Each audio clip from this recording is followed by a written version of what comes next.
Bonjour Bonjour Audrey, Julien. nouvelle alerte de la FAO, l'organisme de l'ONU pour l'agriculture.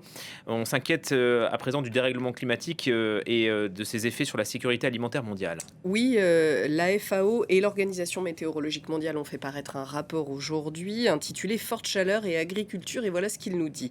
Les vagues de chaleur extrême ont des répercussions profondes sur les systèmes agroalimentaires à l'échelle mondiale et menacent actuellement les moyens de subsistance d'1,23 milliard de personnes. Les vagues de chaleur extrême endommagent les cultures, stressent le bétail, épuisent les ressources halieutiques, c'est-à-dire en poissons, et augmentent le risque d'incendie de forêt. Rapide explication sur la question de la pêche. Une eau plus chaude, c'est une eau où il y a moins d'oxygène. Donc les poissons meurent étouffés. À l'échelle mondiale, les océans ont perdu 2% de l'oxygène depuis 1950. Alors pas de surprise, hein, si les vagues de chaleur extrême se multiplient, c'est en raison du réchauffement climatique. Selon ce rapport, elles doubleront ces vagues de chaleur à 2 degrés de réchauffement, on y est presque, et seront 4 fois plus intenses à la fin du siècle si on continue sur la trajectoire actuelle. Là, je vous parle d'avenir, mais vous savez que le réchauffement climatique est déjà ressenti par l'agriculture, on en parle assez dans cette chronique. Pour la plupart des cultures, les rendements commencent à décliner au-delà de 30 degrés Celsius, avant pour les pommes de terre et l'orge. Les rendements des cultures de base telles que le maïs et le blé devraient diminuer de 10% à chaque degré Celsius de réchauffement planétaire. Alors pourquoi? Eh bien parce qu'une plante, elle transpire, comme vous, et elle a besoin de davantage d'eau en cas de forte chaleur pour produire sa photosynthèse. Pour les animaux d'élevage, ils commencent à se sentir mal et d'être stressés à partir de 25 degrés. En 2100, près de la moitié du bétail mondial pourrait être exposé à une chaleur dangereuse pour eux. Même si on ne s'inquiète pas du bien-être animal, ça entraînerait des pertes annuelles de 40 milliards de dollars. On va écouter le directeur du Bureau Changement Climatique à la FAO. La chaleur extrême est en train de bouleverser l'agriculture à bien des égards.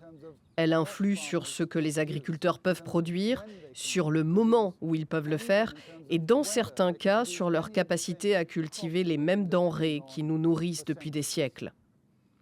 La canicule a des répercussions sur les cultures. Elle réduit les rendements agricoles. Elle favorise également la prolifération des ravageurs et des maladies. Lorsqu'elle s'ajoute à d'autres risques, cet impact se multiplie, en particulier lorsqu'elle s'accompagne d'une sécheresse. Vous avez de la chaleur extrême et de la sécheresse, et une fois qu'elles se combinent, vous constatez un impact encore plus grand. Comment est-ce qu'on fait pour s'adapter face à une famine mondiale? Eh ben, ce rapport appelle à adopter des semences et des races adaptées aux nouvelles conditions météorologiques. En Inde, les agriculteurs testent déjà des variétés de riz plus précoces. En France, j'avais fait il y a longtemps un reportage avec Ashraf Habib sur les travaux pour créer un blé capable de résister à ces nouvelles conditions climatiques. Mais chaque dixième de degré supplémentaire complique l'adaptation.